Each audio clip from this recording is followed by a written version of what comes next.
আবু সাঈদ এবং শহীদদের কারণে বাংলাদেশ মুক্ত হয়েছে। জুলাই সনদের জন্য 12 তারিখে গণভোট সারা বাংলাদেশ ভাবে, কারণ আবু সাঈদ এবং শহীদদের কারণে বাংলাদেশ মুক্ত হয়েছে।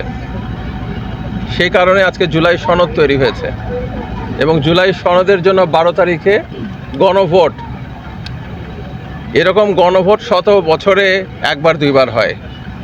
বাংলাদেশে জুলাই সনদের পক্ষে, হায়ের পক্ষে গণভোট দিয়ে আবু সাঈদের যে স্বপ্ন, জুলাই শহীদদের যে স্বপ্ন, সেটা বাস্তবায়নের ব্যবস্থা করতে হবে।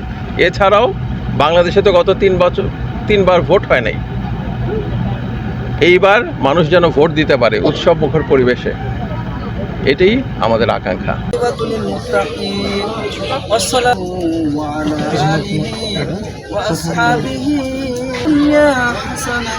وفي الآخرة حسنة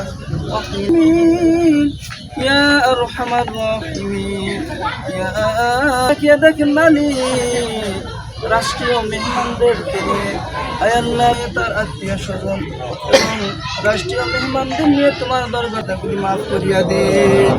আয় আল্লাহ, বিশেষ করে আয় আল্লাহ যেই বৈষম্যকে দূর করিয়া দিয়ে। আয় আল্লাহ, বীর শ্রেষ্ঠ শহীদ আবু সাঈদ আলহামদুলিল্লাহি রাব্বিল আলামিন।